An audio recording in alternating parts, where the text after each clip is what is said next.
Bay of Pigs was a failed attack initiated by the United States against Cuba. The tension prior to the event resulted in a 3-day attack. The eventual compromise was decided after the U.S. failed to gain an advantage within the conflict between the two powers. An eventual ceasefire was negotiated, removing missiles from Cuba, Turkey, and Italy. The Bay of Pigs is representative of a conflict that ended up in an eventual compromise, having been built from different ideologies that resolved where both sides ended up with no advantage against the other. Through the creation of a communist regime, Joseph Stalin, dictator of the Union of Soviet Socialist Republic, brought together a band of communist leaders who threatened the very core of the United States, democracy. This clash of ideologies created a striking rivalry that occurred between the United States and the USSR in what was known as the Cold War from 1947 to 1991. Democracy is a form of government in which policy matters are decided by the people, respecting people's individual right to create political parties and dispute in elections. Communism takes control of all the industry and capital in the country, and one political party consolidates power. Communism holds the belief that the proletariat should overthrow the capitalist system. In an attempt to outshine the other's ideology, the United States and USSR began encouraging other countries to adopt their own forms of government, creating mass political conflict. Fidel Castro, leader of Cuba, had declared that Cuba was a socialist state, receiving influence from the USSR's employment of communism under Nikita Khrushchev. Consequently, socialist policies were enforced by Castro, such as the nationalization of oil refineries, and the United States retaliated by reducing the brown sugar import quota from Cuba, and fearing the radical government would influence American masses. The Platt Amendment allowed the U.S. to intervene and maintain industry in Latin America, which Castro went against this by nationalizing private businesses like Coca-Cola. Tensions continued to grow until it eventually reached a point in which Eisenhower devised a plan with the CIA to overthrow Castro's communist regime through an invasion.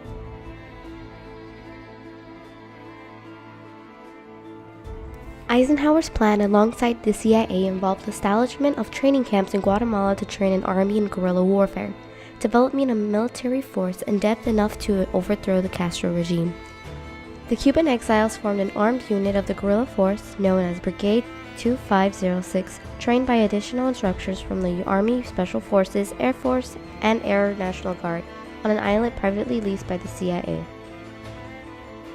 President Eisenhower had planned to bring down the Castro regime in a way to appeal to the Cuban people, appearing as if the U.S. had not intervened. They created 4 assets: a political opposition group, an intensive anti-Castro propaganda, a cobra force of anti-Castro Cubans to carry out missions in Cuba and gather intelligence, and an adequate paramilitary force that could be trained outside of Cuba. The U.S. intervened with the goal of getting Castro out of power and remove communism from Cuba to restore a capitalist government.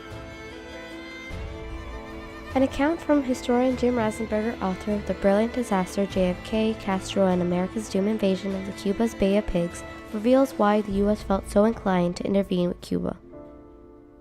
So take us back to 1961 and remind us why the United States, and specifically the Kennedy administration, felt so strongly that they had to pull Castro off this little island, that there was no way to coexist.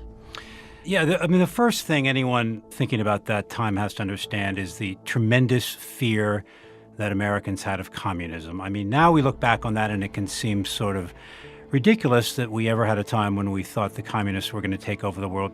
So that's the ground, that was what Eisenhower was dealing with and why he was starting to think of ways to get rid of Fidel Castro even before Kennedy came along.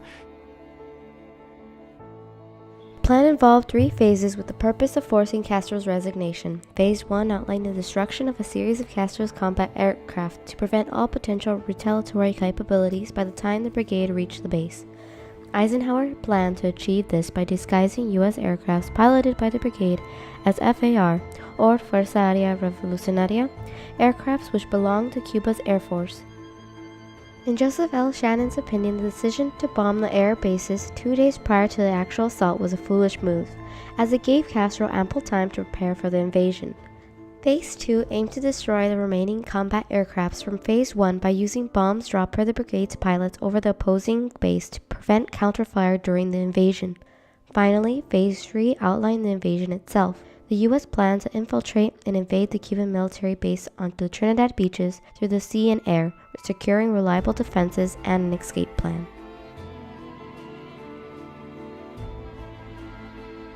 This plan, devised by President Eisenhower, was passed on to the newly elected President John F. Kennedy before Eisenhower could act on it. Conflict began building in 1959 to 1960, seen through the President Kennedy's changing opinion on the subject.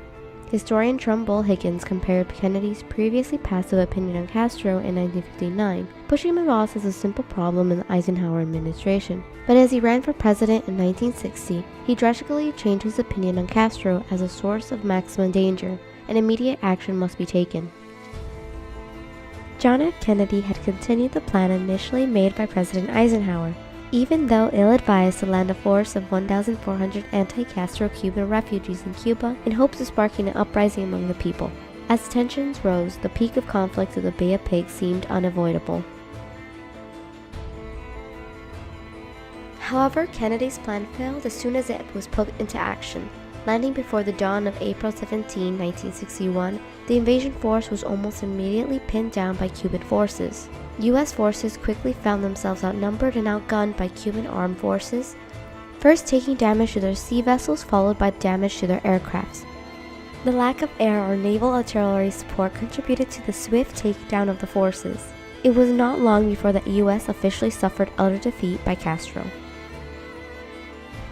There were supposed to be follow-up airstrikes on the morning of April 17th as the invasion was beginning, but John Kennedy at the last moment on the evening of April 16th canceled these.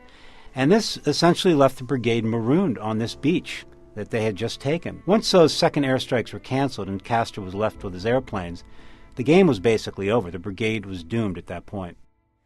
Within 3 days, any hope of uprising was suppressed and captured. The failure of the expedition was attributed to the United States' lack of air support, inadequate tactical plans, the small size of the invading force, and poor management. The launched attack in itself was a mistaken judgment, with prior knowledge that the uprising in Cuba was unlikely as seen from previous attempts with propaganda. With this invasion, Castro's power increased in Cuba, solidifying Cuba as a socialist state under the Soviet Union. This fiasco had quite a few consequences. The operation had raised moral issues surrounding the United States' involvement in Latin America around the world. America was now being judged on a double standard, put on a higher standard in comparison to other powers. This later caused conflict for Kennedy when launching his Alliance for Progress in 1961.